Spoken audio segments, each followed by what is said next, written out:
महाराष्ट्र क्रांती news, आवाज सर्वसामान्यांचा। Nashik PESA क्षेत्रातील कंत्राटी शिक्षकांच्या जागा रिक्त न धरण्याची मागणी। पेसा कार्यरत शिक्षण कर्मचारी संघटनेने दिले निवेदन। शिक्षक संवर्ग समायोजन प्रक्रियेदरम्यान पेसा क्षेत्रातील कंत्राटी व मानधन तत्वावरील शिक्षकांच्या जागा कंपल्सरी वॅकन्सी म्हणून घोषित करू नये अशी ठाम मागणी नाशिक जिल्ह्यातील संबंधित शिक्षकांनी केली आहे। या संदर्भात प्राथमिक शिक्षणाधिकारी जिल्हा परिषद नाशिक यांना निवेदन सादर करण्यात आले। निवेदनात नमूद करण्यात आले की ग्रामविकास विभागाच्या दिनांक 6 मे 2025 रोजीच्या शासन पत्रानुसार पेसा क्षेत्रात कार्यरत असलेल्या कंत्राटी मानधन शिक्षकांच्या जागा भरलेल्या रिक्त पदांची यादी निश्चित करावी। शासनाने हा निर्णय कंत्राटी कर्मचाऱ्यांच्या सेवांचे संरक्षण आणि शैक्षणिक सातत्य राखण्यासाठी घेतला असल्याचे स्पष्ट करण्यात आले।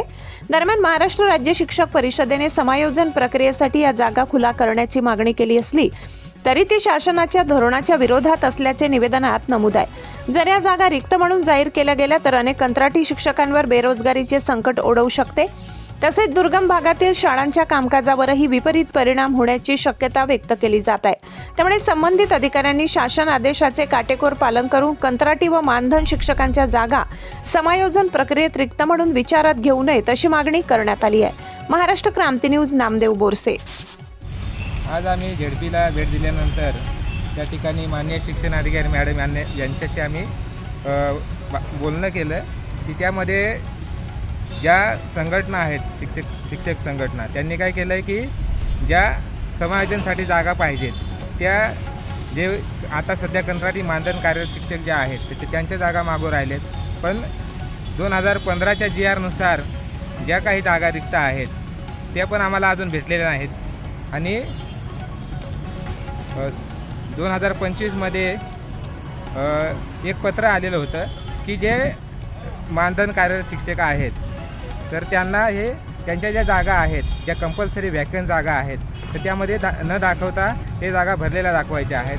परंतु हे शिक्षक जे आहेत तर त्यांचं म्हणणं आहे की ह्या जागा ज्या आहेत ते आम्हाला पाहिजेत।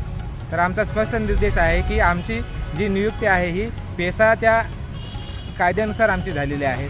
तर आमचा स्पष्ट त्यांना इशारा आहे की आमच्या ज्या जागा आहेत तर त्या आमच्या जागा ह्या भरलेल्या दाखवण्यात याव्या आणि जर असे जर केलं नाही तर आम्ही स्पष्ट आंदोलनाचा इशारा त्यांना देत आहोत। अशाच नवनवीन बातम्या पाहण्यासाठी आमच्या महाराष्ट्र क्रांती न्यूज या YouTube चॅनलला लाईक करा, सबस्क्राईब करा आणि बेल आयकॉनला प्रेस करा।